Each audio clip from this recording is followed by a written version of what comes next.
మీరే మాట్లాడండి ఒక చిన్న ఆబ్జెక్టివ్. మీరు అన్నారు కదా సిస్టంలో తన పని తను చేసిపోతుంది.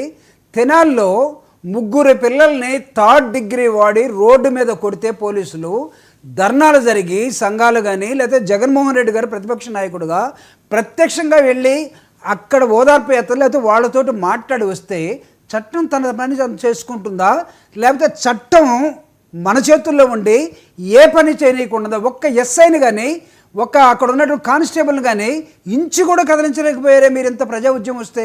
చట్టం తన పని తను చేసుకుంటుందా? ఎలా చేస్తుందండి? చట్టాన్ని పని చేయకుండా చేయటంలో ఉన్నామని చెప్పండి, చట్టాన్ని పని చేయకుండా ఉన్నామని చెప్పండి. ముగ్గురు పిల్లలు కాదు, ముగ్గురు పాలు చదువుతున్న వాళ్ళు కదా, పక్క మీరు తెలుసుకోండి. ముగ్గురు కూడా రౌడీ స్టేటర్లు, పేరు దాంట్లో రౌడీ స్టేటర్లు. మీకు తెలుసా లేదా? నాకు తెలుసు. ఒక్కొక్క వాళ్ళు ఈ టైంలో వాళ్ళు రోడ్డు మీద ఉంటే రౌడీ షీటర్లు అయితే అనుకుందామండి. రౌడీ షీటర్లు అయితే మీ ఇష్టం వచ్చిన రోడ్డు మీద కొడతారా? రౌడీ షీటర్లు అయితే మీ ఇష్టం వచ్చిన కొడతారా రోడ్డు మీద పెట్టి? అదేనా పోలీసు? అదేనా గవర్నమెంట్? ఇదేనా చట్టం తన పని చేసుకొని పోవడం అంటే? ఎట్లా చెప్తానండి చట్టం అని? చట్టం మీ చేతుల్లో పెట్టుకున్నామని చెప్పండి, పోలీసులు మా చేతుల్లో ఉన్నారని చెప్పండి, మా నాయకుడు మా కార్పొరేటర్ మా ఎమ్మెల్యే చెప్తే ఏం జరుగుతుంది తప్ప మీకు ఏం కోరుకున్నా జరుగుతుందని చెప్పండి.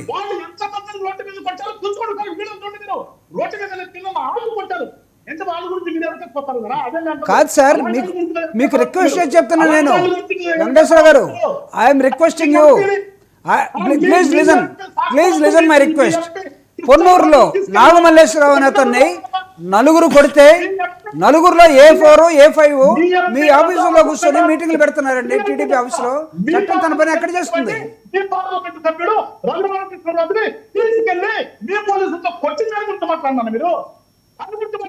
ఒక పార్లమెంట్ సభ్యుడిని ఇక్కడ ముగ్గురు రౌడీ స్టేటర్లు అసాంఘిక కార్యకలాపాలు అక్కడ ఒక ప్రాంతాన్ని మొత్తం నాశనం చేస్తుంటే వాళ్ళని దాంట్లో దానికి ఏదో జరిగిపోయింది, పాపం పిల్లలు పాలు తాగుతున్నారు, పాలు కొడతానంటారు కదా. ముగ్గురు మీద రౌడీ స్టేటర్లు ఎప్పటి నుంచో చూడండి, మీ ప్రభుత్వం వచ్చిన దగ్గర నుంచి ఉన్నాయి. ఏమి మాట్లాడతారు మీరు? మీ జగన్మోహన్ రెడ్డి గారు మీరు ఈ రాష్ట్రంలో చేస్తుందంటే అదే ఉంటుంది. ఎక్కడ మీరు ప్రజల సమస్యల గురించి ప్రశ్న పెట్టారు? ఎక్కడ ప్రజల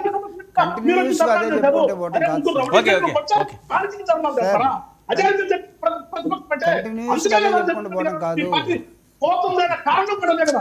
మీరు ఇప్పుడుగా నేను చెప్తా, ప్రజాస్వామ్యంగా రండి. మేము మీరు దుర్మార్గాలు చేస్తున్నప్పుడు చెప్పండి.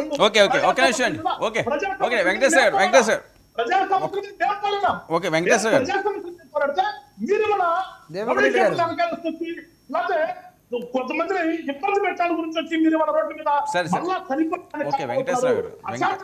కారణం అవుతారు. ఒక్కసారి మిమ్మల్ని మీరు చంపేసుకోండి. మీరు ఏమి చేస్తారు?